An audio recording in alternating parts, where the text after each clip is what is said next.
All right.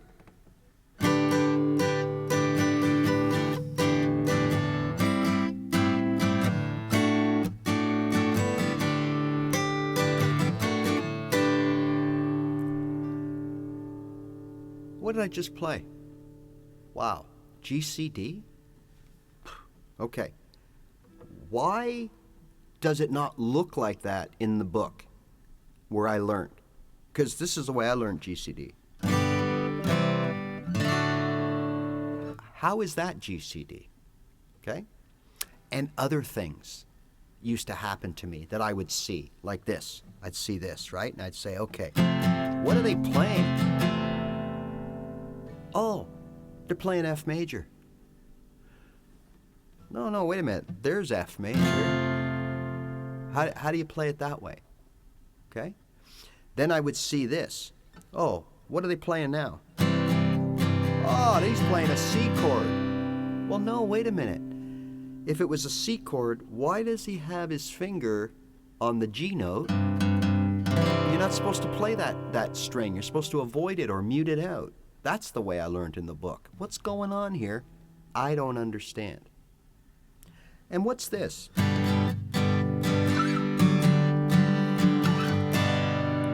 Well, that's the same as this.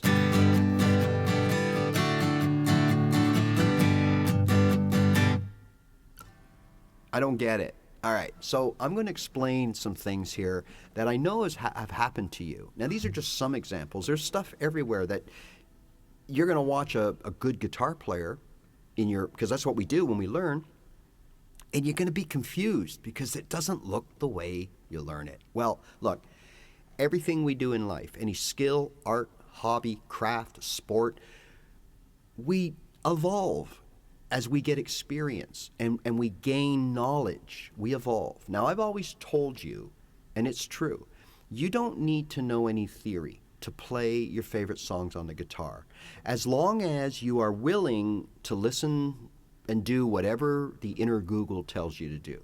So it tells you to play G, D, and C, so you learn how to play D, C, and G, and you're off to the races, okay? And you can get by like that the rest of your life, no issues. So why do we have other ways to play things? Well, again, as you evolve, you're going to realize that some of these are to get different voicings out of your G, C, and D. Some of it is because it sounds better. Some of it is because it's easier to play these chords, faster to play these chords. There's all kinds of reasons, okay?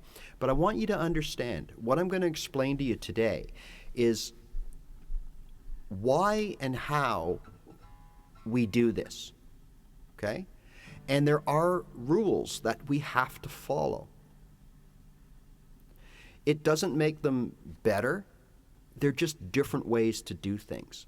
So let's start off with the first two that really used to confuse me, is when I used to see people play a G like this. Okay? What is that? Well, first of all, that's a chord, yes, and it's a C chord, but it's what they call a slash chord. It's one of those chords that you see when you do the inner Google for your favorite song and you see C/G. So you're going to play a C chord, right? So there's, in this case, here's my C chord. I'm using my pinky. Now, you don't have to. You could use your regular C and then move your pinky up to fret that G, because the G is after the slash. So that means we're playing a C chord with a G in the bass, which is normally the lowest note of the group.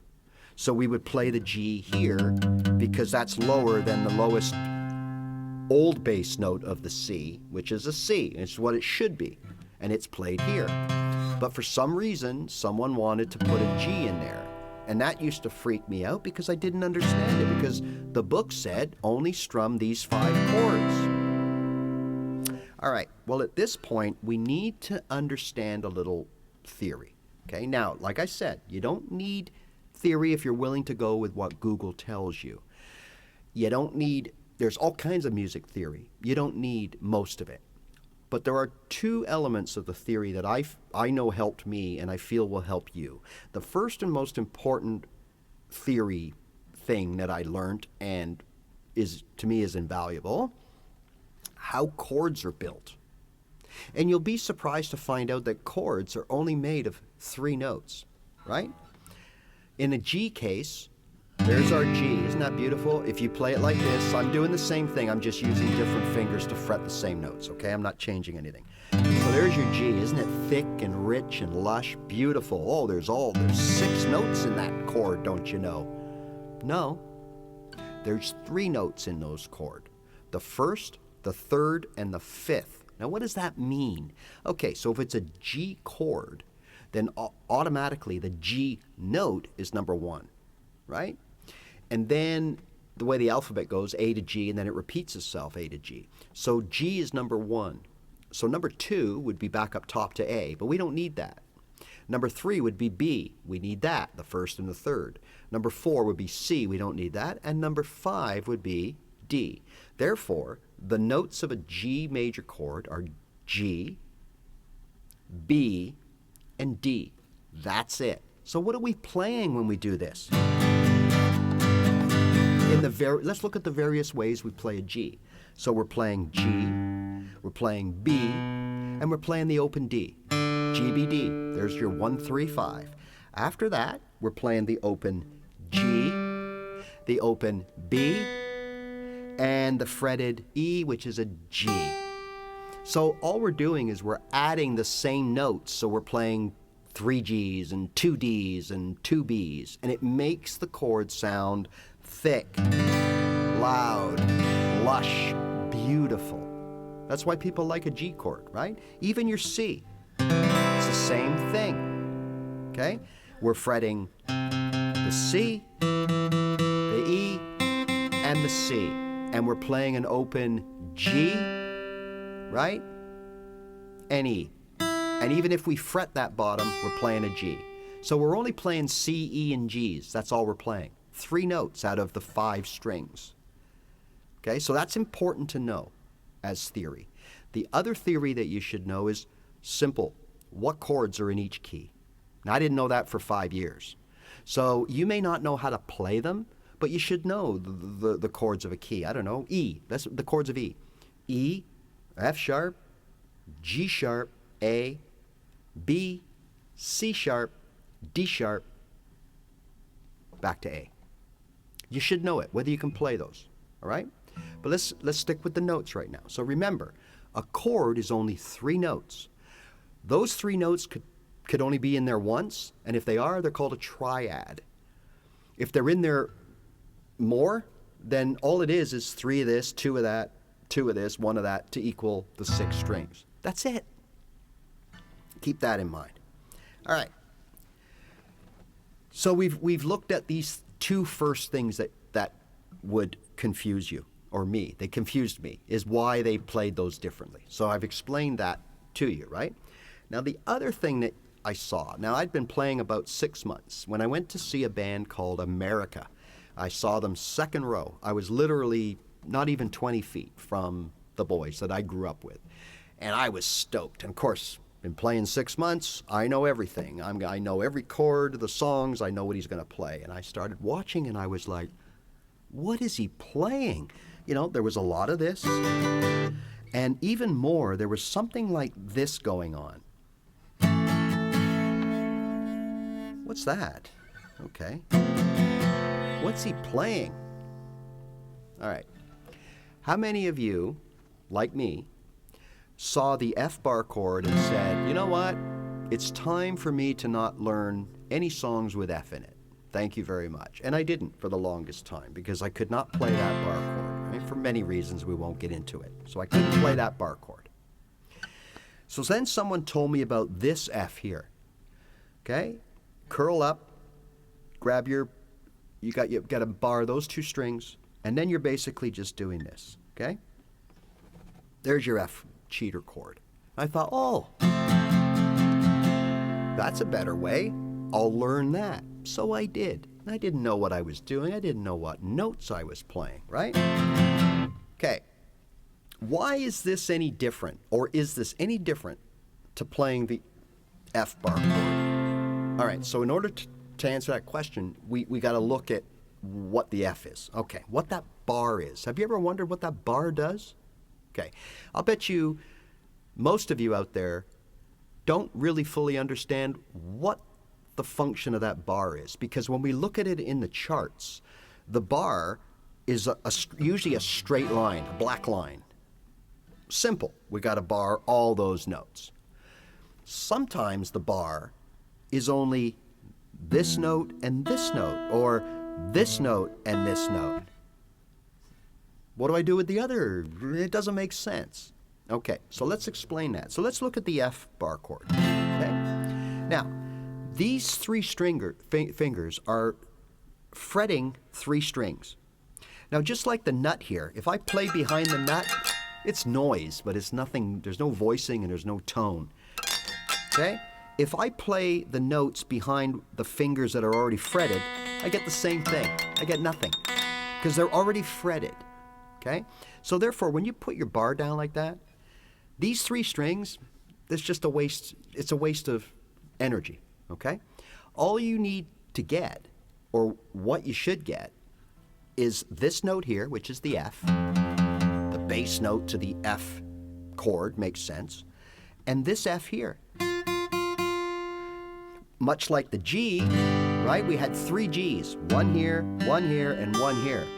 In the F, those two notes are the same, okay? So what I started noticing is this is what they were playing when they did that. They're playing the F bar chord, because remember, we can't add notes to a chord. We can't say, oh, let's throw a B in there, unless we mark it appropriately. Then it wouldn't be an F chord, it would be an F/something, okay? So what are we doing here? Well, all we're doing here is we're just taking out the lowest F. What makes up an F chord? F, A, right? The first, the third, and the fifth. F, A, C. So let's take a look at what we've got going on here with the bar. F, F, if you can get it. That's a tricky one. With the fleshy part of your hand, a lot of people don't get it. It's a clunker. We just don't notice it. And because there's so many Fs here, who cares? Got an F here, we got an F here, right? And we got an F here. So let's look at the notes we're actually fretting with this full F bar chord. F, F, A, F, C. Three notes, F, A, C. We're just playing three Fs. That's it. So if I took the whole bar away, what notes am I playing? C, F, A. What are the three notes again of the F triad? F, A, C. I'm just playing them in a different order. It's called an inversion. That's a triad. I can play my F this way, without the bar. Or I could decide I want one of those Fs. So I'll put my finger here. Now I got that high F into it, right? Or I can bar these two. Now I got the F and the C doubled up. Remember, without that, I still got F, A, C right here. Now I'm adding an F and a C. Make it thicker, make it richer. And then what I could do, if I still don't want to use my bar, I can just take this thumb and put it in the first fret, right there.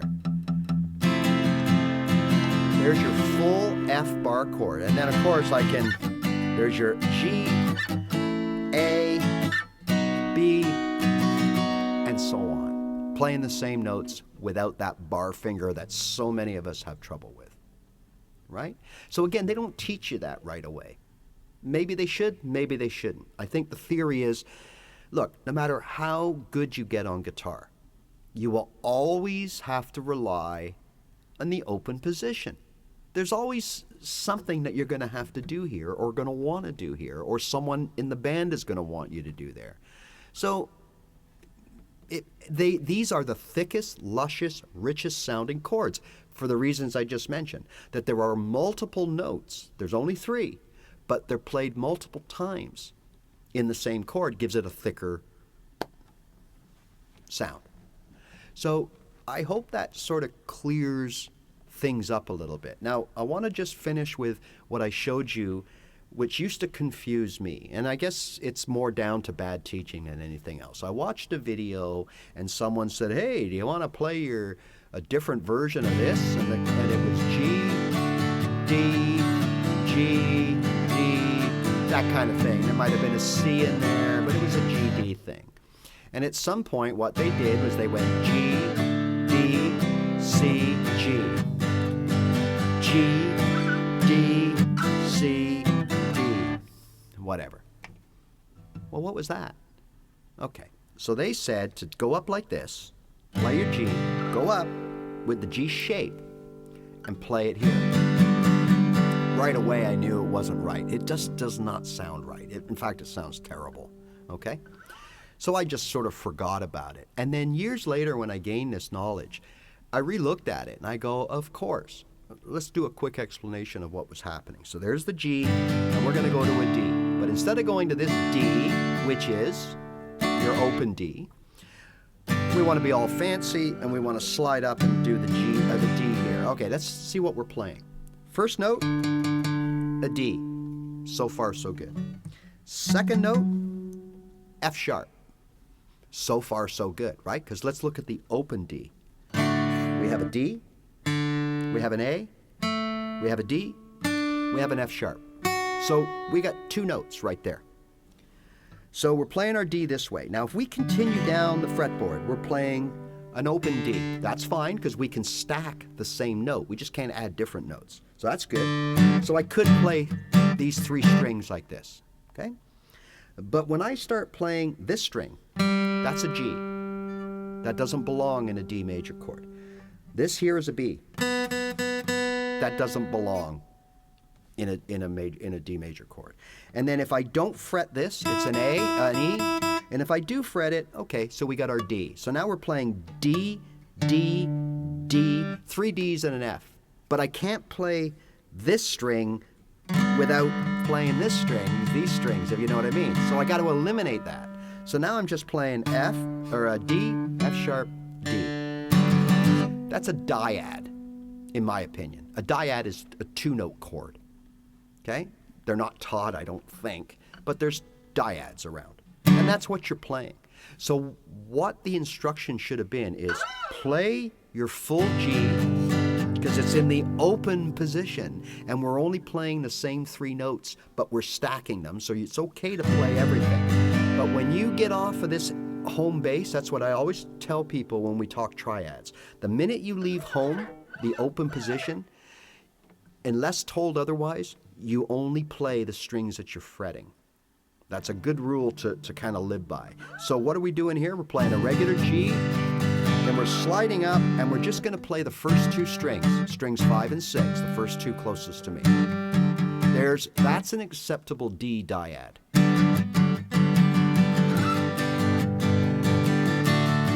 That's nice and rich, hear it? Nice and rich. Kind of dull, but it is a D. Okay? And the reason you know that, and I know that, is because I now understand what makes a chord, how to build a chord. And I understand that although that's a partial D, it's a D and it's acceptable to play because it's got two of the notes in it, the only two notes that we play. And if we do play that third string, that's okay too because it's the same note just doubled up. It's a D. So there's where theory can help you, all right? So I just wanted to, I've talked about this in lives before. It gets a lot of reaction and it gets a lot of questions. So I wanted to show you that the way you play your chords may change, right, as you move forward in your journey. But the notes do not change, okay? Only the shape, because you're probably going to play less notes. You're looking at a more economical way to play your chords, and that's how you should look at this, okay? That's it. So I hope this helps. If you have any questions, send them along, and we will see you at the lives. If you have questions, you can comment on the videos. If you like what you see, you think I can help you, by all means, hit that subscribe button because you'll get notified of all my new content. You get notified when I go live, and it makes you feel part of something, right? Okay. Remember, we're all about keeping it simple here, and I try to explain things right down to the lowest common denominator. That's what I needed when I start, and that's what I'm supplying here. So thanks for joining me. We'll see you soon, and remember, there's only one way to get better with guitar. Just play your guitar.